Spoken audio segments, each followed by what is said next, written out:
Hola amigos y amigas de YouTube, les saluda su amigo AnimotoFlash, y hoy les traigo esta nueva entrega del juego que está causando sensación y que es el más jugado, entre otros videojuegos. ¿Sí? Así es el juego de Minecraft, este sorprendente juego que te llevará por una supervivencia espectacular y te llevará a lugares extraordinarios. Este juego se basa mucho en la creatividad, supervivencia y la minería, también cuenta con misterios dentro del juego, personajes fantásticos, el mejor, y ahora el video del Minecraft, espero que lo disfrutes. A man by the name of Notch had an idea. A cave game. A sandbox seemingly endless, an adventure that had everyone saying, just one more block.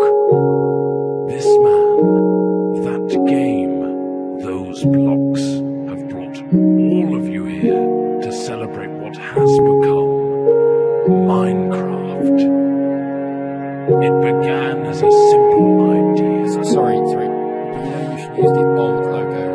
It's a bit more evolving, I guess. Right, fine. The game had a randomly generated world, filled with grass, dirt, and an awful lot of stone. You could destroy blocks and replace blocks. The spark was there, but it needed more. Yeah, like squids. Stop it. Shortly after, more things appeared, like trees, water, clouds, lava. Yes, lava. The world looked a little more natural. This was the creative mode in single player, but something was missing. No other people. Tests began with a multiplayer version. People could now play together. New items and blocks were also added. The game was beginning to take shape. Right now, it's do you want me to go over the patch notes? The wiki page right there anyway. Moving on, the game now had multiplayer and creative single player. But there was another element that not wanted. Survival. Work began on making the game more challenging. Zombies and skeletons were present. You could not attack.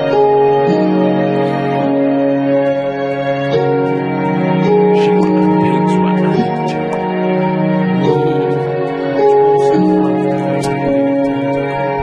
At this stage, this version of the game was labeled Classic. Brilliant. Then from Classic came the in-depth version. What does that mean? No idea, not important. Dynamic lighting was put in, a new sound engine, and more importantly, crafting was introduced. Then came InfDev. Sorry, what? InfDev introduced a big feature to the world: infinite terrain. No longer was the player constrained to a square world, but now it stretched endlessly. All was randomly placed in the world to discover, and other tweaks and introductions were made, like 3D clouds, minecarts and tracks, and also dungeons. Then, the first major version of the game was released. Not like released, but just available? Yeah, pretty much. Fridays became secret Fridays, where random things were added. The first being redstone, which allowed complex circuitry to be created. What, like that thing? No, that's ridiculous. Snow worlds were added, so were boats and cows, along with a whole host of new items. Oh, and slimes. Those bloody hopping things. Then, in Alpha, the survival mode was brought to multiplayer for the first time. This allowed for players to battle monsters and survive the night together. Or just go around gathering creepers and then have them explode on your mate's house? The next big patch came on Halloween of 2010 and introduced the Nether. This threatening place was full of zombie pigmen and the eerie cries of the ghast. Not to mention a considerable